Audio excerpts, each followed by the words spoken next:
మొక్కలు జంతువుల నుండి ఆహారోత్పత్తి. ఈరోజు ప్రకృతిలో ఎన్నో రకాలైనటువంటి మొక్కలు జంతువులు ఉన్నాయి. ప్రపంచవ్యాప్తంగా ఎంతో జనాభా ఉన్నది.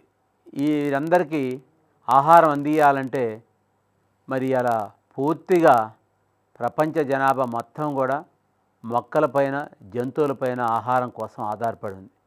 ముఖ్యంగా మొక్కల నుండి జంతువుల నుండి ఆహారోత్పత్తి ఎలా జరుగుతుంది, అవి ఎలా ఆహారాన్ని ఉత్పత్తి చేసుకుంటున్నాయి, ఆ ఉత్పత్తి చేసిన ఆహారాన్ని ఎలా వినియోగించుకుంటున్నారు, దీని మీద మనం ఈరోజు చూద్దాం. మనం ఆహారం కోసం, అవసరాల కోసం ప్రధానంగా దేని మీద ఆధారపడుతున్నామంటే వ్యవసాయం పైనే ఆధారపడుతున్నాం.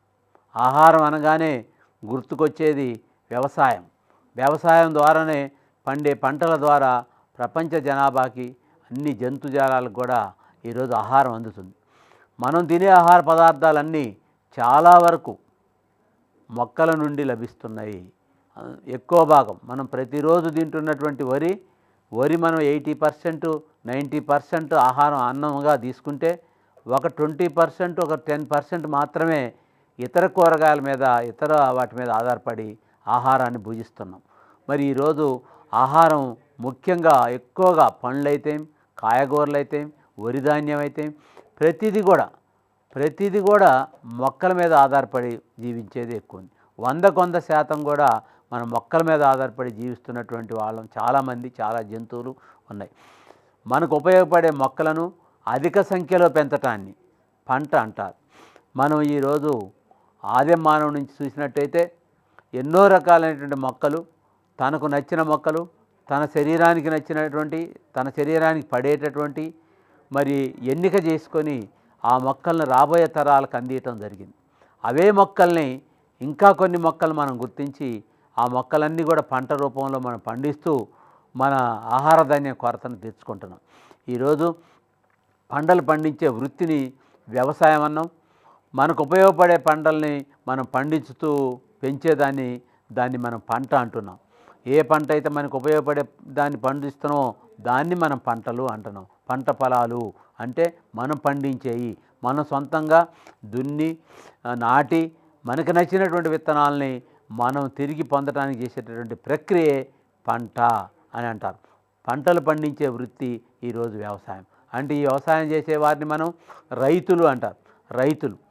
రైతులు మొత్తం కూడా మనకి ఏవైతే అవసరమైతాయో కూరగాయల దగ్గర నుంచి, పండ్ల దగ్గర నుంచి, మరి మనం తినేటటువంటి వరి, గోధుమ, ధాన్యాలు కూడా ఇవన్నీ కూడా వ్యవసాయం అనే పద్ధతి ద్వారా పండించడం జరుగుతుంది.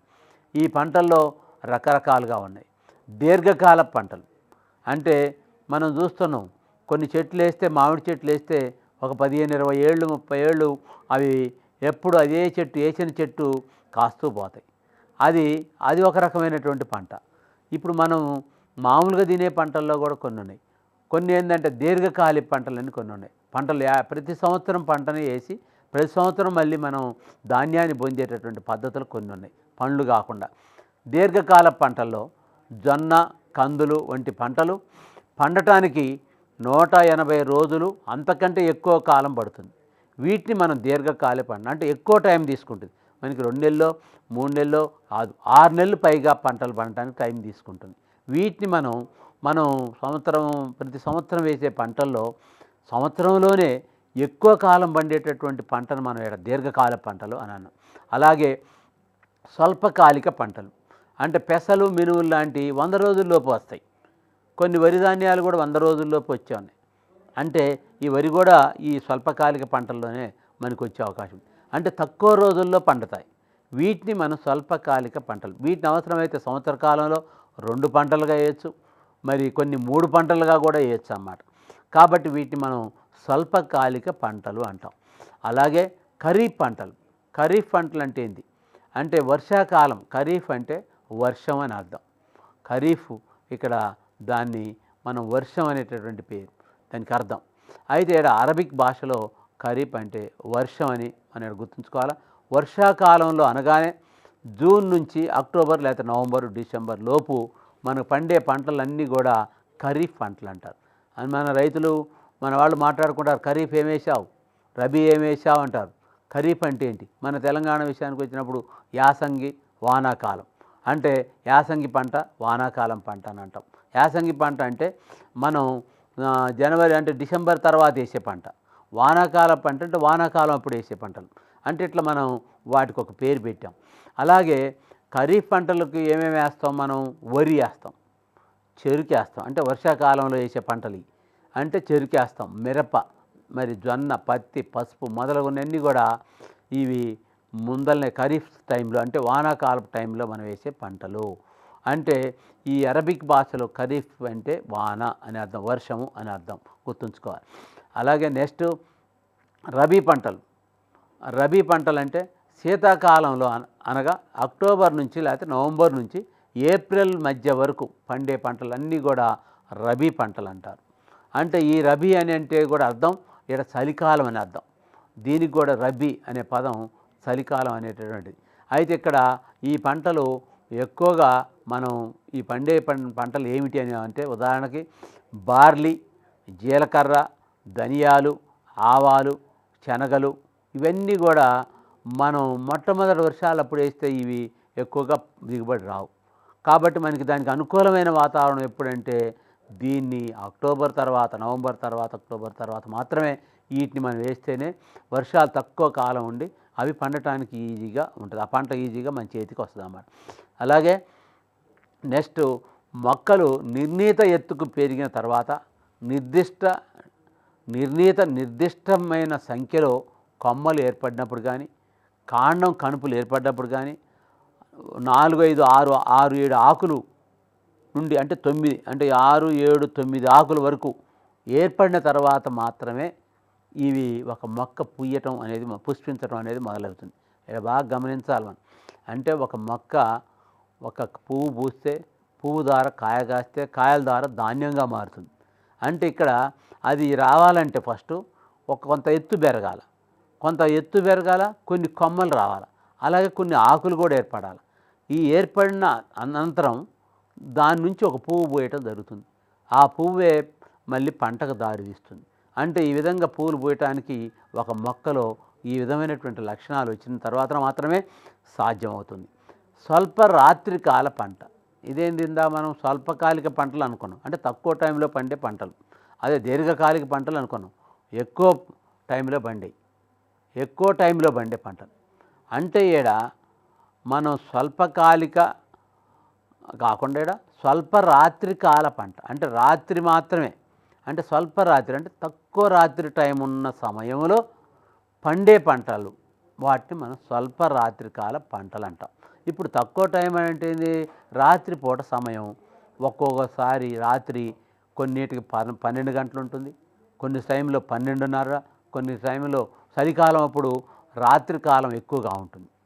అదే వేసవి కాలం అప్పుడు తక్కువగా ఉంటుంది, అంటే రాత్రి కాలం తక్కువగా ఉంటుంది, పగల కాలం ఎక్కువగా ఉంటుంది. ఇక్కడ రాత్రికాల సమయం 12:30 గంటల కన్నా తక్కువ ఉన్నప్పుడు అధికంగా పువ్వులు పూస్తాయి అన్నమాట కొన్ని చెట్లు, కొన్ని పంటలు. ఏంటయ్యి అంటే ఉదాహరణ గోధుమ ఉందనుకోండి. అందుకని ఇది గోధుమ రాత్రి టైం అప్పుడు తక్కువ, అదేంటి రాత్రి టైం తక్కువ ఉండాలి, తక్కువ ఉంటే తొందరగా పూత పూసే అవకాశం. అంటే దీనికి వెలుతురు కావాలని అర్థం. ఈడ ఎక్కువ పగటి టైమే ఎక్కువ కావాలని అర్థం. ఇంకోటి మనం ఇందాక చెప్పాం, దీర్ఘకాలిక పంటలు కాకుండా మనం వేసంగి అన్నం ఇందాక, అలాగే దాన్నే మనం రబీ పంటలు అంటే చలికాలం తర్వాత వేసే అన్నీ కూడా రబీ పంటలు, ఏప్రిల్ దాకా. అందుకని గోధుమ మనం చలికాలం అయిపోయేటప్పుడు, చలికాలం మొదలయ్యేటప్పుడు వేస్తున్నమాట. దానికి తర్వాత పూత పూసే టయానికి రాత్రి సమయం తక్కువ వస్తుంది. అందువలన గోధుమ పంట మనకి రాత్రి టైం 12:30 గంట కన్నా తక్కువ ఉన్న టైంలో మాత్రం ఇది పూతకొచ్చే అవకాశం ఉన్నది. కాబట్టి దీన్ని స్వల్ప రాత్రికాల పంట అంటారు గోధుమని. ఇంకొకటి దీర్ఘరాత్రికాల పంటలు. అంటే దీర్ఘరాత్రి కంటే ఎక్కువ టైం, అంటే రాత్రి సమయం ఎక్కువ ఉండాలి. రాత్రికాల సమయం 12:30 గంటల కన్నా ఎక్కువగా ఉన్నప్పుడు ఇవి పుష్పిస్తాయి. అవి ఎప్పుడు ఉంటాయి? ఎక్కువగా మనకి వానాకాలం కానీ చలికాలంలో బాగా రాత్రిపూట టైం 12:30 గంటల కన్నా ఎక్కువగా ఉండే అవకాశం ఉంది.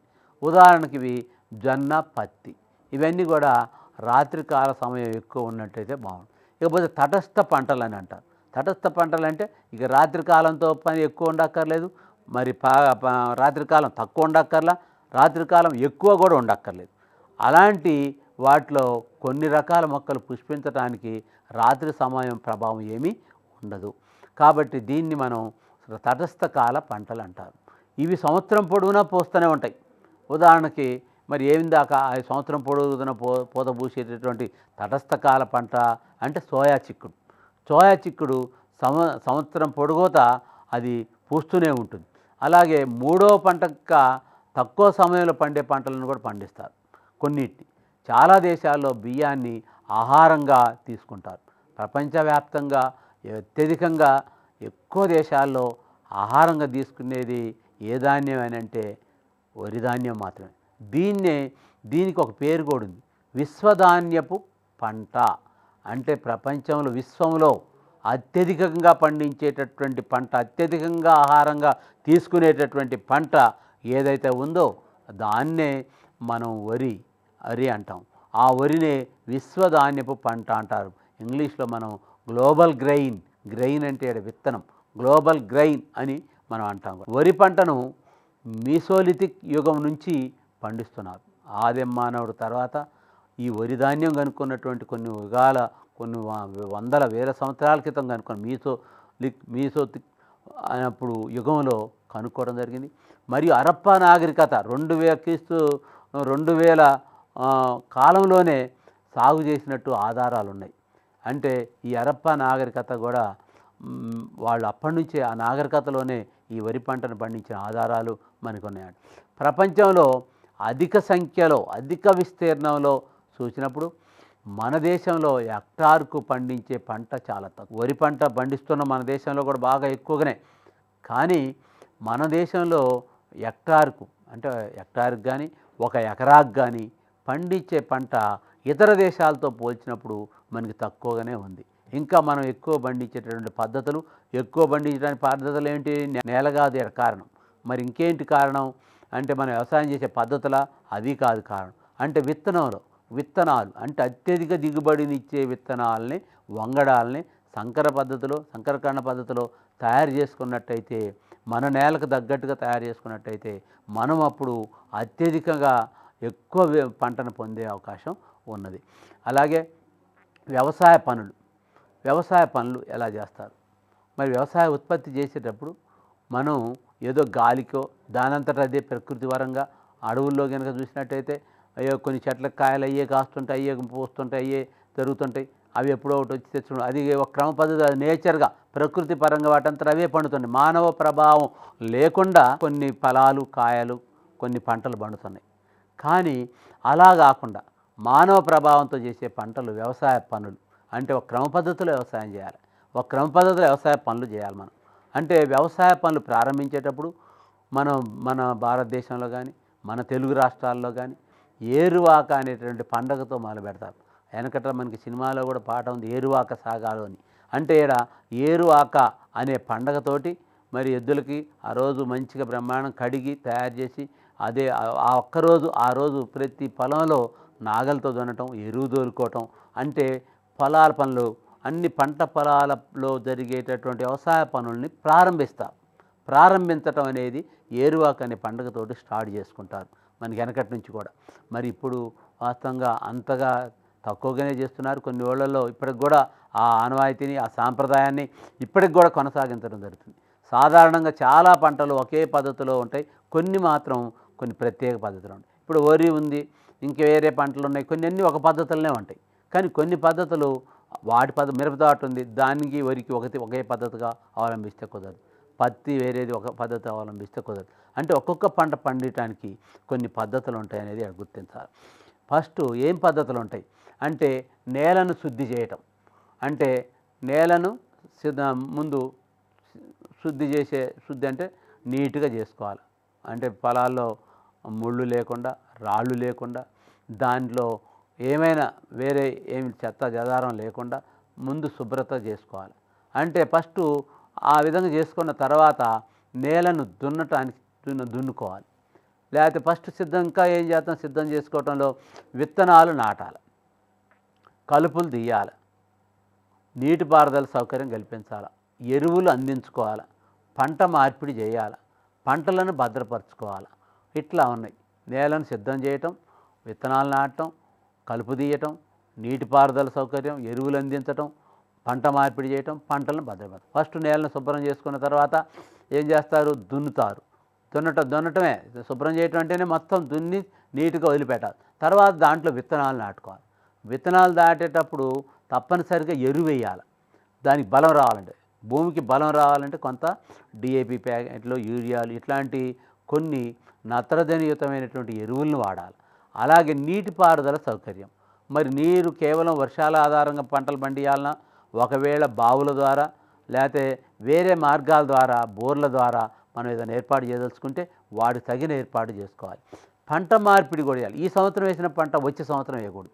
ఈ సంవత్సరం మనం ఒక పంట వేసినప్పుడు వచ్చే సంవత్సరం వేరు పంట మార్చినట్టయితే, పత్తి వేసారనుకోండి, ఈ సంవత్సరం వచ్చే సంవత్సరం మిర్చి వేసుకోవాలి. ఇట్లా పంట మార్పిడి చేసేటటువంటి రైతులకి దిగుబడి ఎక్కువగా ఉంటుంది. లేకపోతే పంట మార్పిడి చేయనటువంటి వాళ్ళకి సేమ్ అదే పంట వేసి అదే రోగాలు వచ్చి ఒక మార్పు, దానివల్ల ఇబ్బంది, పంట భూమికి మరి సరైనటువంటి సారవంతం లేకుండా మార్పిడి చేయకపోవటం వల్ల దిగుబడి రాకపోవచ్చు. ఇవన్నీ గమనించాలి. పంటలను భద్రపరచుకోవాలి. మరి పండించిన తర్వాత ఈ పంటలను మనం తీసుకెళ్ళి మరి ఎక్కడో మరి గాదెల్లో కానీ ఎక్కడ భద్రపరచుకోవడం కూడా ఉంది. మరి ఇవాళ మనం భద్రపరచుకుంటూ పోతే తప్ప, లేకపోతే మనం ముందుకు పోలేం. రైతులు పొలంలో కలుపు మొక్కలను తొలగించడానికి మరి ఏం పని చేస్తున్నారు అంటే, రైతులు పొలంలో మండ్ల గొర్రుతో దున్నుతారు. ఆ గొర్రుతో దున్నేటప్పుడు ఏం చేస్తాయంటే, మొక్కలు అలాగే ఉంటాయి, అసలు మొక్కలు అలాగే ఉంటాయి, మనం నాటిని, మనం వేసినవి. ఆ పక్కన పెరిగేటటువంటి కలుపు మొక్కలన్నీ కూడా ఈ గొర్రుతో తోలినప్పుడు పోతాయి. పొలాన్ని నాగలతో దున్నినప్పుడు కలుపు వృక్ష సంబంధ వ్యర్థాలు కుళ్ళిపోయి నేలకు పోషక పదార్థాలుగా ఉంటాయి. అంటే మనం పొలం నిండా గడ్డి, చెత్త అన్నీ పెరిగిందనుకోండి, దాంట్లోనే వేసి దున్నితే అది భూమిలోనే కరిగిపోయి తిరిగి మళ్ళీ పోషకాలను అందించడం జరుగుతుంది. ఈ విధంగా ఒక 6 అంగుళాలు లోతున లేకపోతే ఒక అరడుగు మనం లోతులో మనం తవ్వుకుంటూ పోతే, అదే అరడు లోతులో 4 దున్నుకుంటూ పోతే ఏమవుతుందంటే, ఆ భూమి అంతా కూడా పైభాగం అంతా కూడా ఒక గుల్లలాగా మెత్తగా ఏర్పడే అవకాశం ఉంది. ఏర్పడటం వల్ల ఆ నేల అనువుగా విత్తనం మొలకెత్తడానికి అనువుగా ఉంటుంది. మళ్ళీ అదే కాకుండా ఆ గుల్లగా మారినటువంటి నేలను మనం హ్యూమస్ అంటాం. హ్యూమస్ దాన్ని గుర్తుపెట్టుకోవాలి. దాన్ని హ్యూమస్ అంటే ప్రతి రైతు కూడా వ్యవసాయం మొదలుపెట్టేటప్పుడు, విత్తనాలు నాటేటప్పుడు, పొలంలో నాట్లు వేసేటప్పుడు కంపల్సరిగా ఇలా మెత్తగా చేసి నాగలతో దున్ని ఒక హ్యూమస్ లాగా తయారు చేయాలి. చేసినట్టయితే అది మనం పొలంలో విత్తనాలు నాటడానికి మనకి అనుకూలంగా ఉందని అర్థం. నాగలితో నేలను దున్నినప్పుడు వి ఆకారంలో సాళ్ళు గట్లు ఏర్పడి నీళ్లు వెళ్తుంటాయి. ఎందుకు అలా దున్నప్పుడు ఏంటంటే, సాలమ్మట సాలు దున్నుకుంటూ పోతారు రైతు. ఆ విధంగా దున్నటం వల్ల నీళ్లు కూడా ఆ సాళ్ళలో గుంట నీళ్లు వేగంగా వెళ్తుంటాయి. ఒక పై నుంచి ఒక దున్నుకుంటూ వచ్చేటప్పుడు అక్కడున్న నీళ్ళు ఒక కాలువలాగా ఏర్పడి నీళ్ళు కిందికి వచ్చే అవకాశం. ఇట్లా పైనుంచి కిందికి పక్కలమ్మటి అన్నిటికీ కూడా విస్తరించే అవకాశం ఉంది కూడా. ఈ విధంగా తర్వాత గట్లు ఏర్పాటు చేసి నీళ్లు వెళ్తుంటాయి. నేలను సదును చేయుటకు కర్ర దొంగతో కూడా చూస్తారు. ఈ విధంగా మనం విత్తనాలు కూడా మనం ఎంపిక చేసుకున్న విత్తనాలు వాడాలి. మరి లిన్నేయస్ అనే శాస్త్రవేత్త వరికి వరైజా అని పేరు పెట్టాడు. వరి కనుగొన్నటువంటి శాస్త్రవేత్త లిన్నేయస్. ఈయన వరైజా అనేటటువంటి పేరు దానికి పెట్టడం జరిగింది. అయితే వరైజా సటైవా అనే వరికి పంట ఎక్కడ పండిస్తారంటే, బాగా ఆసియా ఖండంలో ఈ వరైజా సటైవా అనేటటువంటి పంటను పండిస్తారు. అంటే ఇప్పుడు మనం తినేటటువంటి వరే ఆసియా ఖండంలో మొత్తం కూడా ఇలాంటి వరి ధాన్యాన్ని పండియటం వల్ల ఇక్కడ మనం ఆ పంటకి దానికి శాస్త్రీయ నామం ఏంది అంటే వరైజా సటైవా, ఆసియా ఖండంలో పండించే వరికి. దీన్ని అనేక మార్లు మనకి అనేకమైన ప్రశ్న రూపంలో వరికి శాస్త్రీయ నామం ఏమిటి అని చెప్పి అడగటం జరిగింది. దీన్ని మనం వరైజా. ఇంకోటి, ఆఫ్రికా ఖండంలో వరైజా గ్లాబేరియా అనే రకాన్ని పండిస్తారు. వరైజా గ్లాబేరియా అంటే వరిలోనే మరొక రకం. ఇంకోటి వరైజా గ్లిమోపాట్యులా అనే రకాన్ని అమెరికాలో పండిస్తున్నారు. అంటే మన రాష్ట్రంలో కూడా కొన్ని రకాలు చాలా రకాలైన వడ్ల విత్తనంలో చాలా రకాలు ఉన్నాయి. ఎప్పటి నుంచో వెనకటి నుంచి కూడా చాలా రకాలైన పంటలు, సాంప్రదాయకమైనటువంటి విత్తనాలు ఎన్నో ఉన్నాయి. మన రాష్ట్రంలో అంశ సాంప్రదాయ వరి వంగడం, అమృతసారి, బంగారు తీగ, ప్రస్తుతం తెలంగాణ రాష్ట్రం, ఆంధ్ర రాష్ట్రం మొత్తం కూడా బాగా ప్రసిద్ధి చెందినటువంటి ఒక వరి వంగడం సోనా మసూరి అనేటువంటి వరి వంగడం చాలా బాగా విపరీతంగా ఏ ప్రాంతాల్లో కూడా పట్టిన ఆ వరి వంగడాన్ని పండిస్తున్నారు ఈరోజు. ఇది ఈ విత్తనాలన్నీ కూడా ఈరోజు గతంలో అయితే మన రైతు విత్తనాలని మంచివి బాగా ఏ మడిలో అయితే బాగా ఉన్నాయో, బాగా పండిందో, మంచిగా ఉన్నాయో విత్తనాలు వాటిని ఏరియా సపరేట్గా తీసి కొట్టి ఒక బస్తాకి 2 బస్తాలకు విత్తనాలు కావాల్సిన వాటిని వేరుకొని పక్క పెట్టి అవి నెక్స్ట్ మరు సంవత్సరాన్ని వాడేవాడు. కానీ ఇప్పుడు జాతీయ విత్తనాభివృద్ధి సంస్థ అంటే నేషనల్ సీడ్ డెవలప్మెంట్ కార్పొరేషన్ అనేటటువంటి ఒక సంస్థ వివిధ రకాల విత్తనాలను వృద్ధిపరిచి రైతులకు అందిస్తుంది. రైతు పండియడమే కానీ మళ్ళీ తిరిగి దాన్ని విత్తనాలని వృద్ధిపరచడం అంటే చేయటం అంటే కొద్దిగా కష్టమైన పని. అలాంటిది ప్రభుత్వాలే ఇట్లాంటి సంస్థలను ఏర్పాటు చేసి మరి రైతులకు తిరిగి మేలు రకమైనవి, ఎన్నిక చేసినవి మంచి విత్తనాలు, బాగా పండే విత్తనాలని మనకి అందియటం జరుగుతుంది. ఇది బ్యాక్టీరియా, ఫంగస్ వంటి హానికర సూక్ష్మజీవులు కూడా నేలలో ఉంటాయి. మరి వీటి నుండి విత్తనాలను రక్షించుకోవడానికి రసాయన పదార్థాలతో విత్తనాలను శుద్ధి చేస్తారు. అంటే రసాయన పదార్థాలు ఈ విత్తనాలు నాటంగానే నేలలో ఉండటం సూక్ష్మజీవుల వల్ల అవి కుళ్ళిపోవటం, చనిపోవటం కూడా జరగకుండా ఉండటం దానికి ఒక కెమికల్ అంటే రసాయన పదార్థాల పూతతో నాటినప్పుడు ఆ విధంగా దానికి ఆ ప్రమాదం నుంచి తప్పించుకోవచ్చు. విత్తనాలను నేలలో విత్తటానికి ఉపయోగించే పనిముట్లను వాటిలో విత్తనం గొర్రు ఒకటి ఉంది.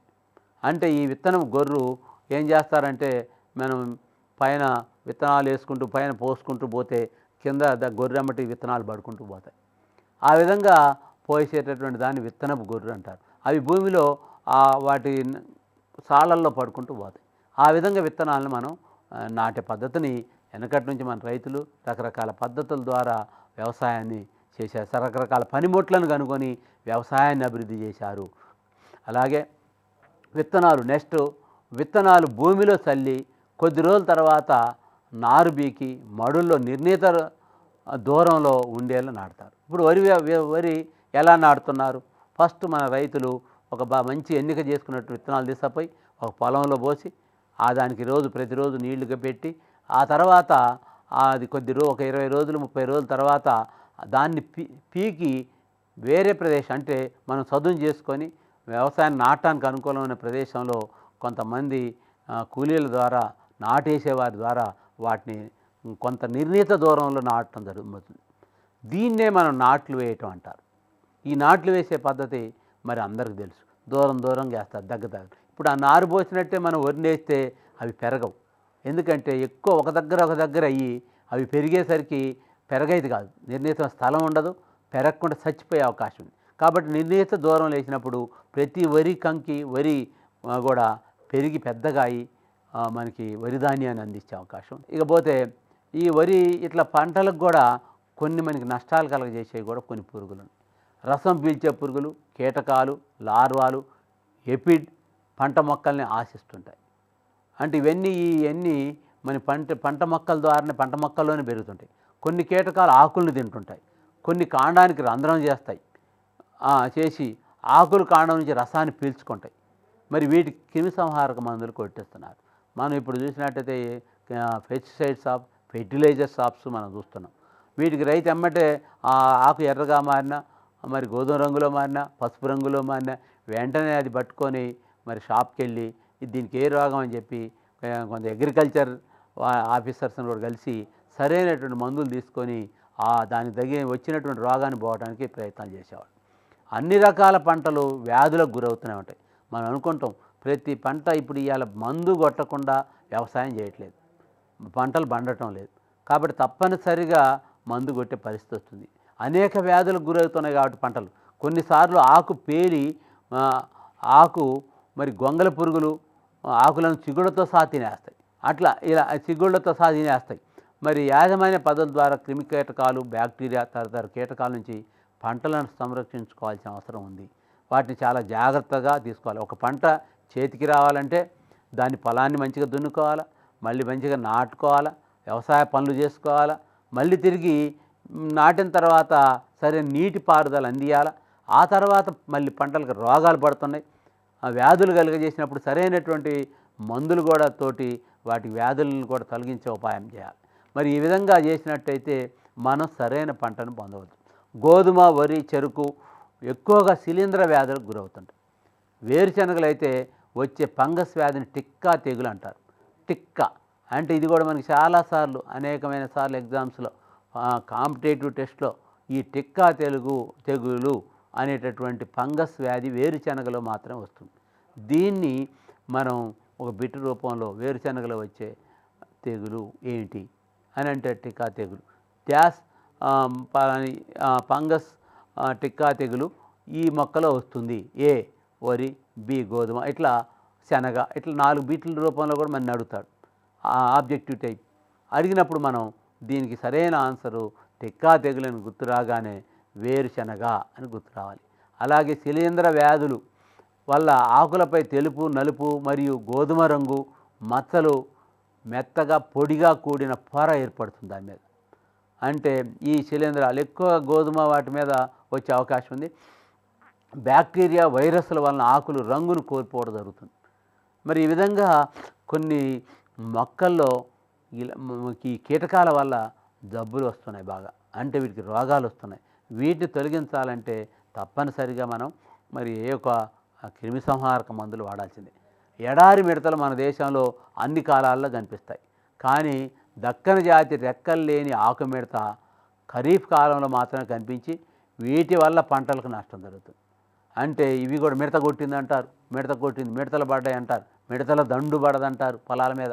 అంటే ఇక్కడ మిడతలు వచ్చి పొలాన్ని మొత్తం కూడా నాశనం చేసే అవకాశం. అంటే కొన్ని దేశాల్లో రెక్కలు అంటే లేనటువంటి రెక్కలు ఉన్న కొన్ని దక్కని జాతి రెక్కలు లేని ఆకు మిడత ఖరీఫ్ కాలంలో వస్తాయని చెప్పి గుర్తుపెట్టుకోవాలి. నెక్స్ట్ 1966 సంవత్సరంలో రేచల్ కార్పస్ అనే రచయిత్రి కీలక నాశనుల వల్ల కలిగే దుష్ఫలితాలపై సైలెంట్ స్ప్రింగ్ అనేటటువంటి పుస్తకాన్ని రాసింది. అంటే ఈమె 1960లో కీటక నాశనుల వల్ల కలిగే దుష్ఫలితాలపై సైలెంట్ స్ప్రింగ్ అంటే వీటి వల్ల పంటలు ఏ విధంగా నష్టపోతున్నాయి, వీటి వల్ల మరి దుష్ఫలితాలు ఏమొస్తున్నాయి, అలాంటి పంటలు మనం తినటం వల్ల వచ్చే నష్టం ఏంటి, మరి రైతు అధిక దిగుబడి సాధించడానికి వీటిని తప్పనిసరిగా వాడుతున్నారు, మరి ఇవి వాడటం వల్ల వచ్చే నష్టాలు కూడా ఉన్నాయి, ఎక్కువ దిగుబడి పొందటం వల్ల మనకు వచ్చే లాభాల కన్నా నష్టాలు కూడా ఉన్నాయి. కాబట్టి దానికి ఏం చేయాలా, నేలకు పోషక పదార్థాలు సరైనవి అందించాలా, ముందు భూమిలోకే సరైనటువంటి సహజ ఎరువులను అందించాలా అనేటటువంటి ఆ విషయాన్ని గుర్తుకు చేసుకోవటం కోసం ఈ పుస్తకం లోపాలను ఎత్తి చూపెట్టింది. అలాగే నెక్స్ట్ ప్రతి సంవత్సరం ఒకే పంట వేయకుండా మారుస్తుండాలి. పంటలు ఏపుగా పెరగాలంటే అత్యంత ముఖ్యమైన ఎరువు నైట్రోజన్స్ వాడాలి. భాస్వరం అంటే ఇప్పుడు ఈ నైట్రోజన్, భాస్వరం, పొటాషియం లాంటి ఎరువుల వల్ల పెద్దగా క్రిమి సంహారక మందులు కాదవి. అవి భూమిలో ఏ అయితే తక్కువ ఉన్నాయో, నత్రజని తక్కువ అయితే మనం నత్రజని దీని ద్వారా అందిస్తాం, పొటాష్ తక్కువ అయితే పొటాషియం అందిస్తాం. అంటే భూమిలో ఉండవలసినటువంటి సేంద్రియ ఎరువులు పదార్థాలు, నత్రజనిత పదార్థాలు లేకపోతే మనం ఈ ఎరువుల ద్వారా అందించాల్సిన అవసరం ఉంది. సహజ ఎరువులు, కృత్రిమ ఎరువులు అని 2 రకాలు ఉన్నాయి. ఎన్పికే, ఎన్ అంటే మరి నైట్రోజన్, పి అంటే ఫాస్ఫరస్, పొటాష్, కే అంటే పొటాష్, అంటే ఇక్కడ 3 రకాలైనటువంటి కలిపి ఇప్పుడు ఈరోజు మనం వ్యవసాయంలో ఎక్కువగా వాడేటటువంటిది ఎన్పికే ఉన్నటువంటి. ఇప్పుడు డిఏపి ఎరువులో ఈ ఎన్పికే ఉంటుంది, ఈ మాత్రమే మనం వాడటం జరుగుతుంది. మొక్కలు, జంతువులు వ్యర్థ పదార్థాలు కుళ్ళింపజేసినప్పుడు సహజ ఎరువులు తయారవుతాయి. అంటే మనం ఎక్కువగా కృత్రిమ ఎరువుల మీద ఆధారపడకుండా ఉండాలంటే మనం ఎక్కువగా మొక్కల, జంతువుల వ్యర్థ పదార్థాలు అంటే జంతువుల పేడను కూడా తోలి మనం ఎరువుగా వాడుకోవటం ఒకటి.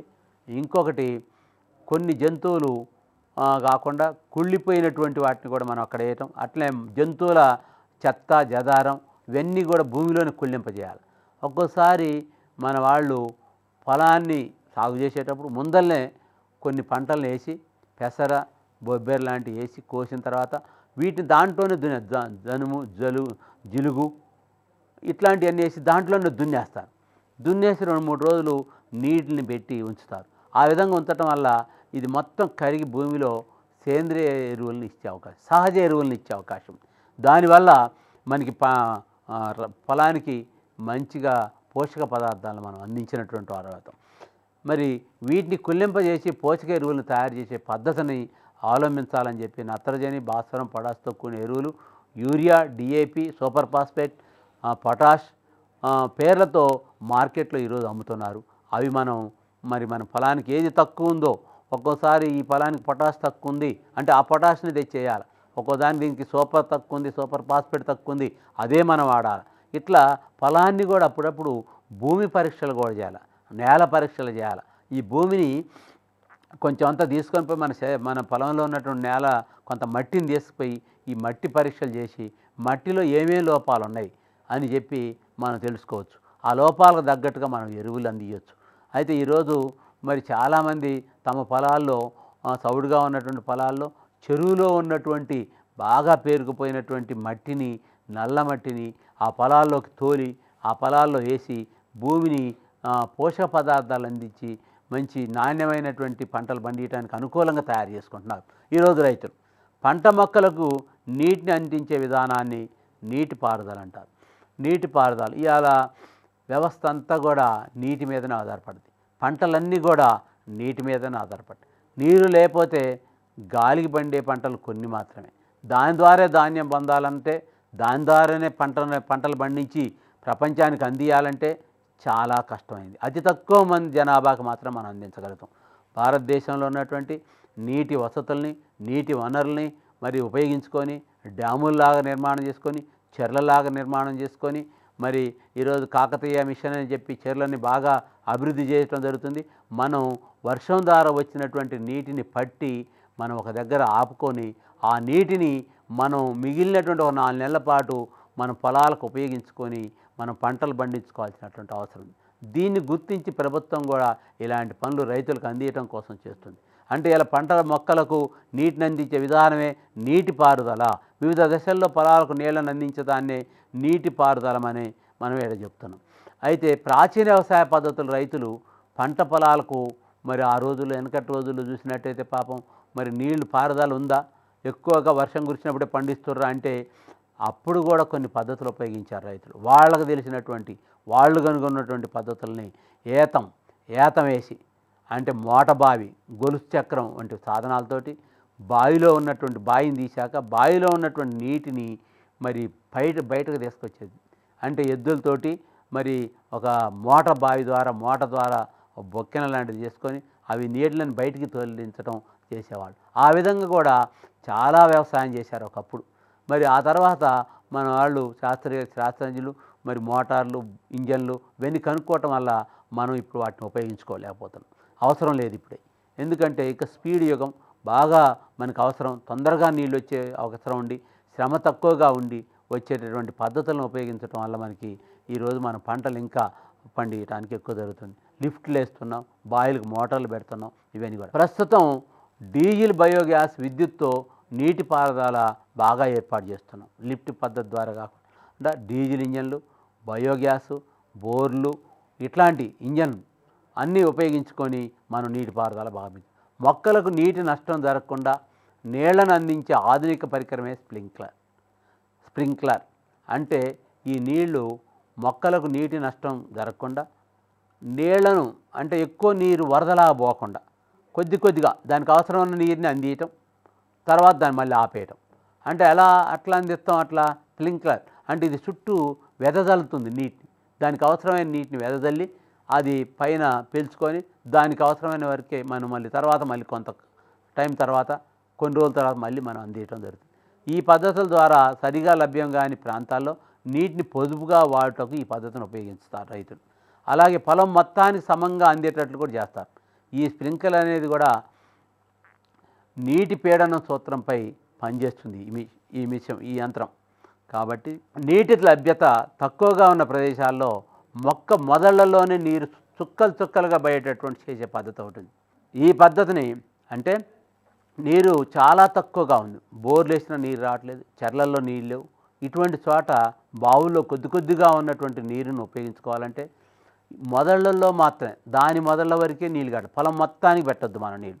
ఏదైతే చెట్టు ఉందో ఆ చెట్టు మొదల్లోకి నీరు పెట్టి చుక్కలు చుక్కలుగా పడేటట్టుగా చేస్తే అప్పుడు నీరు వృధా కాదు. ఈడ కూడా నీటిని పొదుపు చేయొచ్చు. ఈ పద్ధతిలో బిందు సేద్యం అంటారు. చుక్కలు చుక్కలుగా అంటే బిందువులు బిందువులుగా, బిందు సేద్యం అని ఎందుకన్నారు, బిందువులు బిందువులుగా పడటం. దీన్ని బిందు సేద్యం లేకపోతే డ్రిప్ ఇరిగేషన్. మరి ఈ పద్ధతుల ద్వారా కూడా వ్యవసాయం తోటలు బాగా పెంచుతున్నారు, లేకపోతే వివిధ వాణిజ్య పంటలు వేస్తున్నారు. ఇవి కాకుండా దీంట్లో చాలామంది ప్రభుత్వం కూడా ఈ రకమైనటువంటి వ్యవసాయం చేసేవారికి, ఈ రకమైనటువంటి పద్ధతిని ఉపయోగించుకునే వారికి సబ్సిడీ ద్వారా కూడా ఇస్తున్నారు. మన చుట్టుపక్కల ఉండే వయ్యారి బామ, పార్థీనియం అంటారు ఆ మొక్క. ఇది పుప్పొడి రేణువులను మనకు ఎలర్జీ కలగజేస్తుంది. మనం ప్యాంటు కానీ షర్ట్ కానీ మామూలుగా చర్మం మీద నడుచుకుంటూ పోతే లింగి కట్టుకొని నడుచుకుని రైతులకి మరి చర్మానికి తాగుతుంటుంది పాపం. వాళ్ళు వెళ్ళేటప్పుడు ఆ కాళ్ళకి మోకాళ్ళ కానుంచి కింద వరకు తాగుతుండటం వల్ల దాని పుప్పొడి రేణువులు చర్మ వ్యాధులు కలగజేసే అవకాశం. అంటే ఇది దాని గాలి పీల్చినా కూడా, పుప్పొడి రేణువులు రాలినప్పుడు దాని పొడి పీల్చినా కూడా మనకి అనారోగ్యానికి గురయ్యే అవకాశం. దీనివల్ల ఇది పర్యావరణానికి కూడా నష్టమైనటువంటి చేస్తున్నటువంటి మొక్క. దీన్ని బాగా గుర్తుంచుకోవాలి. దీన్ని వయ్యారి బామ అంటారు. మామూలుగా దాని పేరు పార్థీనియం. ఇది అమెరికా నుండి వచ్చింది, మన దేశంలో పుట్టినటువంటి మొక్క కాదు ఇది. ఇది అమెరికా నుంచి మనకు గోధుమలు ఎగుమతి అయ్యేటప్పుడు గోధుమల ద్వారా వచ్చింది. అది వచ్చి ఎక్కడో కింద పడి అది విపరీతంగా పెరుక్కుంటూ ఇవాళ ఎక్కడ చూసినా కూడా ఈ వయ్యారి బామ మొక్కలు బాగా అవపడతాయి. ఊళ్ళ గ్రామాల్లో కానీ ఎక్కడైనా సరే నేల ఉన్న ప్రతి చోట కూడా అన్ని ఏరియాల్లో కూడా ఇది పాకిపోయింది.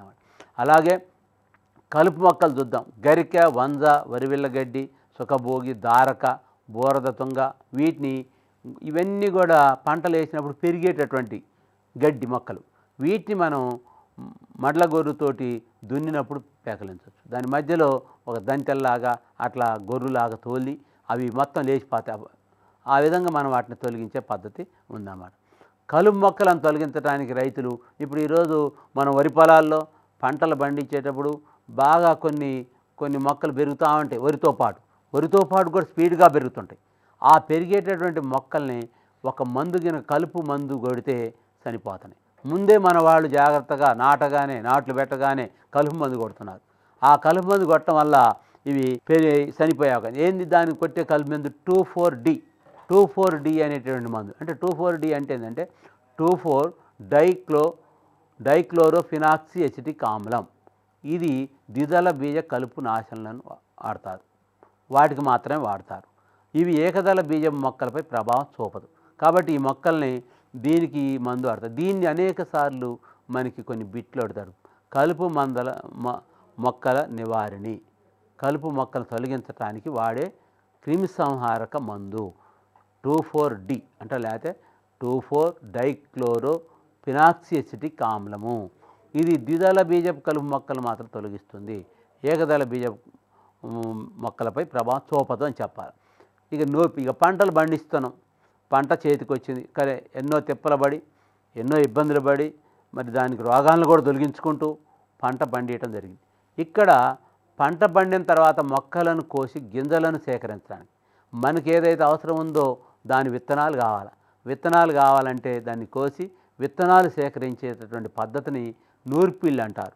మనం ఇదివరకు పద్ధతులు, ఇప్పుడు మిషన్స్ వచ్చినాయి, మిషన్ కోసుకుంటూ వడ్లను ఒక పక్క గడ్డిని ఒక పక్క వేస్తుంది. కానీ అంతకుముందు మనం దీన్ని కట్టలు కట్టి కొట్టి తొక్కిచ్చి వాటి నుంచి తూర్పాలు పోసిన తర్వాత ఈ బస్తాల్లో పట్టుకొని అవి మనం నూర్పిళ్ళు అంటారు అటన్నిటి పద్ధతులు.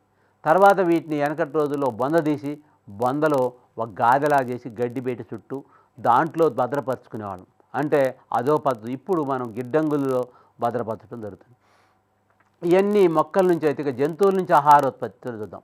జంతువుల వ్యవసాయ ఉత్పత్తులు అంటే జంతువులు ఉత్పత్తుల్లో చూసినట్టయితే జంతువులు కూడా ఆహారాన్ని అందించడం జరుగుతుంది.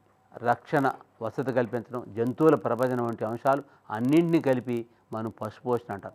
మనం జంతువులు కూడా ఆహారాన్ని ఉత్పత్తి చేసుకునే క్రమంలో ఇప్పుడు గేదెలను పెంచుతున్నాం, దాని నుంచి పాలు ఉత్పత్తి అవుతుంది. అంటే అది మనకి ఆహారం ఉత్పత్తి అయినట్టే లెక్క, దాని ద్వారా మనకి ఆహారం ఉత్పత్తి అయినట్టే లెక్క. అంటే మనం జంతువులను కూడా ముందు పెంచుకొని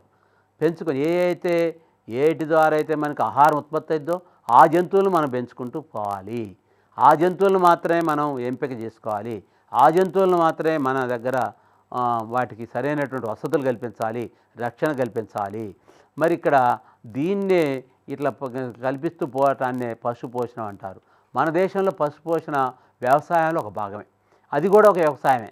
పశు పోషణ అంటే వ్యవసాయం కిందనే, అంటే పశువులు వ్యవసాయం వీటన్నిటికి కూడా అవినాభావ సంబంధం ఉంది. కొంతమంది రైతులు పశువులను పొలానికి తోలుకొని వెళ్లకుండా పాకలో ఉంచి పశుగ్రాసాన్ని అందజేసి అక్కడే మనం వాటి పాడిని వాటి పాలను తీసుకొని వాటిని అభివృద్ధి చేస్తుంటాం. పశువులకు ఉండే పాకలను ఎప్పటికప్పుడు శుభ్రపరుస్తూ ఉంటారు. లేకపోతే పశువులకు కూడా పురుగులు, కీటకాలు, పేలు, గోమార్లు ఇలాంటివి పశువుల శరీరంపై పెరిగి పశువులకు వ్యాధి గురి చేసే అవకాశం ఉంది. పశువులు గాలికుంటు వ్యాధి వస్తుంది. మేకలు, గొర్రెలు, నట్టలు ఏలికపాము వ్యాధులతో బాధపడుతుంటాయి. మరి ఇవన్నిటినీ కూడా మనం గమనిస్తూనే ఉన్నాం.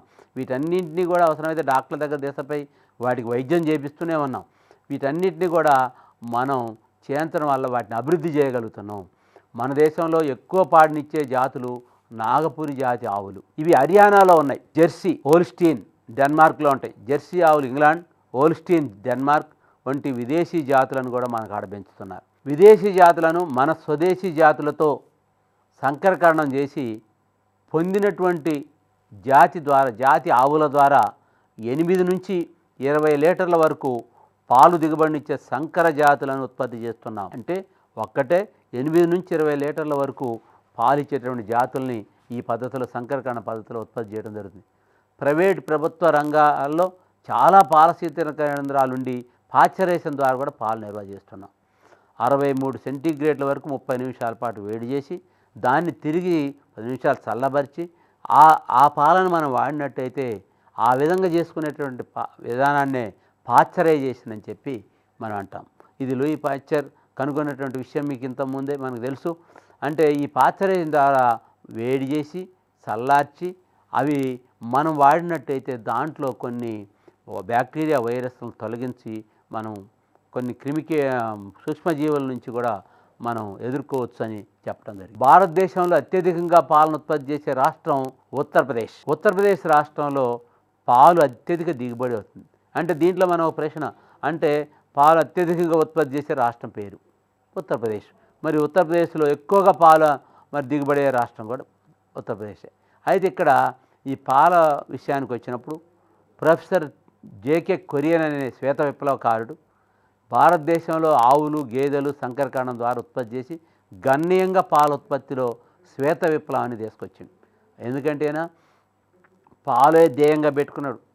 వ్యవసాయంలో బాగా పనిచేసే ఎద్దులను సృష్టించడం, సంకరకరణం చేయటం కన్నా కూడా ఈడ పాల ద్వారానే వ్యవసాయంలో అత్యధిక దిగుబడి ద్వారా మరి ఆహారాన్ని అందియొచ్చని, అందరికి కూడా పాలు అవసరమని, ప్రపంచంలో ప్రతి మనిషికి కూడా పాలు, గుడ్లు అవసరమని, ఆ పాలు అందియాలంటే ఎక్కువ మనం ఉత్పత్తి చేయాలంటే మరి ఎక్కువ పాలు ఇచ్చేటటువంటి జంతువుల్ని, గేదెల్ని, ఆవుల్ని సంకరకరణం ద్వారా ఉత్పత్తి చేయాలని చెప్పి గుర్తించి ఈయన శ్వేత విప్లవకారుడిగా, అంటే శ్వేత అంటే ఆవు పాలు తెల్లగా ఉంటాయి, అంటే తెల్లగా ఉండేటటువంటి పాలని ఉత్పత్తి చేసేటటువంటి ఒక కార్యక్రమంలో పాల్గొన్నాడు కాబట్టి, ఒక విప్లవాన్ని సృష్టించింది కాబట్టి ఆయన్నే మనం శ్వేత విప్లవకారుడిగా కూడా పేరు వచ్చిందన్నమాట. ఆయన అది కూడా మీరు గుర్తుంచుకో, శ్వేత విప్లవకారుడిగా పేరు పొందినటువంటి శాస్త్రవేత్త అంటే ప్రొఫెసర్ జేకే కొరియన్.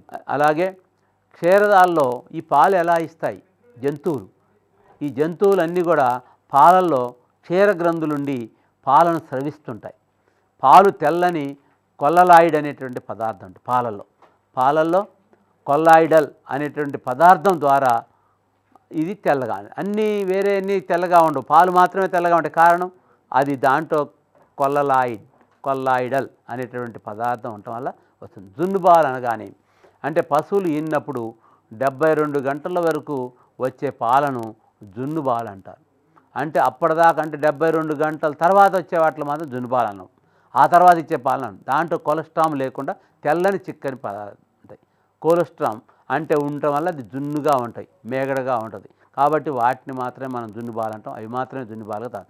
పాల ఉత్పత్తిని పెంచడానికి రైతులు కొందరు పశువులకు ఈస్ట్రోజిన్ లాంటి హార్మోన్లు కూడా ఇస్తారు ఎక్కువ పాలు రావాలని, కానీ అది తప్పుడు పద్ధతి.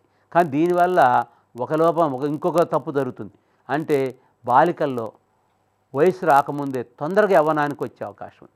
కానీ ఇలాంటి తప్పుడు పనులు చేయొద్దు. కంగాయం అనే దేశీయ ఎద్దు ద్వారా బాగా గుర్తుంచుకోండి, కంగాయం అనే దేశీయ ఎద్దు ద్వారా నెలలో 20 నుంచి 30 ఆవులకు గర్భం ధరించడానికి ఉపయోగపడుతుందండి. అంటే ఇది నాణ్యమైనటువంటి వాటిని ఎద్దుల్ని ఉత్పత్తి చేయడానికి ఇది తోడ్పడుతుంది.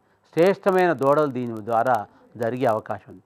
కాబట్టి కంగాయం అనేటువంటి దేశీయ ఎద్దు పేరు మనం గుర్తుపెట్టుకోవాలి. కోడిగుడ్డు ఉత్పత్తిలో భారతదేశం 4వ స్థానంలో ఉంది. ఇదంతా ఆహారమే. ఇప్పుడు పాలు ఆహారమే, మరి మాంసం ఆహారమే, మరి అదే మొక్కల నుంచి వచ్చే పంటలన్నీ ఆహారమే. ఈడ కోడిగుడ్డు ఉత్పత్తిలో కూడా భారతదేశం 4వ స్థానం. కారణం ఎందుకంటే ఎక్కువ మనం ప్రపంచ వ్యాప్తంగా చూసినప్పుడు భారతదేశంలో కూడా ఈ పౌల్ట్రీ ఫార్మ్స్ బాగుంది. ఇక్కడ బాయిలర్లు కూడా, అంటే బాయిలర్ల మాంసం కూడా బాగానే ఉత్పత్తి జరుగుతుంది. బాయిలర్లు అంటే ఏంటంటే మాంసాన్ని ఉత్పత్తి చేసేవి. అంటే మనం కోడిని మాంసం ద్వారా తీసుకోవటం, దాన్ని మనం బాయిలర్లని, గుడ్లు పెట్టేటటువంటి కోళ్ళని లేయర్లని అని అంటారు. అంటే లేయర్లు తమ జీవిత కాలంలో 300 నుంచి 350 గుడ్లు పెట్టే అవకాశం ఉంది. కాబట్టి ఈడ లేయర్లు కేవలం గుడ్ల కోసం పెంచుతాం, బాయిలర్లు కేవలం మాంసం కోసం పెంచుతాం. అంటే మన ఆరోగ్యం, మన ఆహారం కేవలం మొక్కల ద్వారా కాకుండా ఇలా పాలు, గుడ్లు, మాంసము ఇలా జంతువుల ద్వారా కూడా ఆహారాన్ని మనకు అందియటం జరుగుతుంది. New Hampshire, Plymouth, Rhode Island Red, white లగ్ ఫోర్న్, అనోకా ఇవి మాంసాన్ని ఇచ్చే విదేశీ రకాలు. ఇవి కూడా కోళ్ళు. అసిల్ అనే బెరస్ కోడి భారత విదేశీ కోడి. దీన్ని పందాలకు వాడతారు. ఇది బాగా కోడి పందాలు అని వేస్తుంటారు. అది సంక్రాంతి పండుగలో. అంటే ఇది పందాలకు వాడేటటువంటి కోడి పేరు కూడా అసిల్, అంటే బెరస కోడి. భారతీయ విదేశీ కోడి అన్నమాట. రెండింటి సంకరీకరణం ద్వారా వచ్చినటువంటి కోడి. దీన్ని కూడా మనం గుర్తుంచుకోవాల్సిన అవసరం ఉంది. గుడ్డు పొదగటానికి 37 నుంచి 38 డిగ్రీల సెల్సియస్ ఉష్ణోగ్రత అనుకూలంగా ఉండాలి. ఇప్పుడు గుడ్లు పెట్టిన తర్వాత ఈ గుడ్లని మనం కొంత వేడి ఉష్ణోగ్రతలో పొదిగించి దాన్ని తర్వాత వాటి పిల్లల్ని చేసి ఆ పిల్లల ద్వారా గుడ్లు పెట్టే లేయర్సా బాయిలర్స్ని కూడా సృష్టించి మనం వాటిని మనకు అవసరమైనటువంటి అది ఒక పంటలాగా పండియటమే. దాన్ని ఒక దానికి కూడా రోగాలు వచ్చినప్పుడు దాన్ని సరైన మందులు వాడుకుంటూ సరైన పద్ధతిలో పంటని తీసుకొని రావాల్సిన బాధ్యత ఉంది. అలాగే ఎన్ఈసిసి అంటే ఏమిటి? ఇది మనం చాలా చోట్ల వింటాం, పేపర్లో చూస్తుంటాం, టీవీల్లో చూస్తుంటాం. National egg coordination committee, cinema యాక్టర్ల ద్వారా కూడా చెప్పిస్తుంటారు. ఏం చెప్పిస్తుంటారు దీని ద్వారా అని అంటే ఎన్ఈసిసి అంటే నేషనల్ ఎగ్ కోఆర్డినేషన్ కమిటీ. అంటే ఎన్ఈసిసి దీని ఉద్దేశం ప్రతి మనిషి రోజుకొక గుడ్డు తినాలి. ప్రతి మనిషి కూడా రోజుకొక గుడ్డు తినాలి. తింటే ఆరోగ్యంగా ఉంటాం మనం. అలాగే పాలు తాగాలి. ఆస్ట్రేలియాలో పుట్టిన ఎగరలేని పక్షి కూడా ఒకటి ఉంది, అది ఈము పక్షి. అది కూడా చాలా 50 కేజీల బరువు ఉంటుంది. దాన్ని కూడా దాని మాంసాన్ని కూడా మనం తినే అవకాశం తినవచ్చు. అవి కూడా ఈరోజు మన భారతదేశంలో, మన దేశంలో, మన రాష్ట్రంలో కూడా ఈము కోళ్ళని బాగా పెంచుతున్నారు. ఎందుకంటే అత్యధిక మాంసం అందించేటటువంటి కోళ్ళు, అంటే 50 కేజీలు. అంటే కొన్ని కోళ్ళు పెంచితే మొత్తం చాలామందికి మాంసం అందించే పద్ధతిలో ఈము కోళ్ళు కూడా పెంచుతున్నారు. దాన్ని కూడా శ్రేష్టమైనటువంటిది. ఇది 40 మైళ్ళ వేగంతో కూడా పరిగెత్తుతుంది, కానీ ఎగరలేదు, బాగా ఎత్తుగా ఎగరలేదు. కోళ్ళు లాగానే కొద్దిగా ఎత్తి ఎగిరి మళ్ళీ కిందకు వస్తుంది. అంటే ఎగరలేని పక్షి, అంటే బాగా ఎగురుతూ ఆకాశంలో ప్రయాణం చేయలేదు. అలాగే తేనె ఉత్పత్తి చేసేవి తేనెటీగలను పెంచడాన్ని తేనెటీగల పరిశ్రమ అంటారు.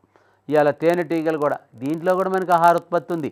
అంటే ఈడ జంతువుల నుంచి, మొక్కల నుంచి ఆహారోత్పత్తి. అంటే ఈ ఆహారోత్పత్తిలో భాగం ఇది కూడా తేనెటీగల పరిశ్రమ కూడా. ఎందుకు? మరి మనం తేనె తాగుతున్నాం కదా, తేనె కూడా మనకు ఆహారంలో ఒక భాగం కదా. కాబట్టి తేనె కూడా మన ఆరోగ్యానికి ఒక పోషక పదార్థం కదా. అందుకోసమే తేనె ఉత్పత్తి కోసం తేనె తీగల్ని పెంచడం అనేది కూడా ఈరోజు మనం చేస్తున్నాం. రైతులు చేస్తున్నారు ఆ పని కూడా. అంటే తేనె తీగలు పెరగడానికి అనుకూలమైనటువంటి ఏర్పాటు చేసి ఆ పరిశ్రమను డెవలప్ చేసి దాని ద్వారా మనం తేనెను పొందుతున్నాం. ఎఫిస్ సెరీనా అనే భారతీయ తేనెటీగ సంవత్సరంలో 3 నుంచి 10 కిలోల తేనెని ఇస్తుంది. బాగా గుర్తుంచుకోవాలి. ఎఫిస్ సెరీనా అనే భారతీయ తేనెటీగ 3 నుంచి 10 కిలోల తేనె. అంటే ఎంత తేనె ఇస్తుంది? 3 నుంచి 10 కిలోల తేనె ఇచ్చేటటువంటి భారతీయ తేనెటీగ పేరు. అదేగా ఎపిస్ మెల్లిఫెరా అనే యూరోపియన్ తేనెటీగ సంవత్సరంలో 25 నుంచి 30 కిలోల తేనె ఇస్తుంది. అంటే చూడండి, మన దేశం కన్నా ఇంకా యూరోపియన్ తేనెటీగ 25 నుంచి 30 కిలోల తేనెని ఇస్తుంది. తేనెటీగలు 3 రకాలు. సరే వాటి గురించి తెలుసుకుందాం. 3 రకాలు: రాణి ఈగ, కూలి ఈగలు, డ్రోస్ మగ ఈగ. రాణి ఈగ ప్రతిరోజు 800 నుంచి 1200 గుడ్లు పెడుతుంది. వీటి జీవితకాలం 3 సంవత్సరాలు. కూలి ఈగల జీవితకాలం 50 నుంచి 7 వారాలు. అంటే ఈడ తేనెటీగలు మైనం, తేనె విషం, తేనెటీగల పెంపకం ద్వారా ఏర్పడిన ప్రధాన ఉత్పత్తులు. వీటిని మనం విషయాన్ని హోమియో వైద్యంలో ఎపిక్ టింక్చర్ అనే మందును తయారు చేయడానికి ఉపయోగపడతాం. అలాగే మైనాన్ని అలంకరణ సామాగ్రి, గోళ్ళు, పాలిష్ తయారీలో ఉపయోగిస్తాం. ఆనీబాక్టర్, ఎలుగుబంట్లు తేనె పట్టు నుండి తేనెను తింటాయి. ఇవి తేనె తిట్టులో ఉన్నట్టు తేనె కూడా ఈ ఎలుగుబంట్లు తినే అవకాశం. కృత్రిమ తేనె పట్టులను ఏర్పాటు చేసి అధిక మొత్తంలో తేనె ఉత్పత్తిని చేస్తున్నారు. తేనె తయారీలో ఈ తేనెటీగలు మకరందం పరాగరేణువుల మీద ఆధారపడతాయి. తేనె పట్టుపై ఒక్కోసారి తూనీగల దాడి కూడా జరుగుతుంది. ఇకపోతే ముత్య పరిశ్రమ, చేపలు కూడా మనకి ఆహారం.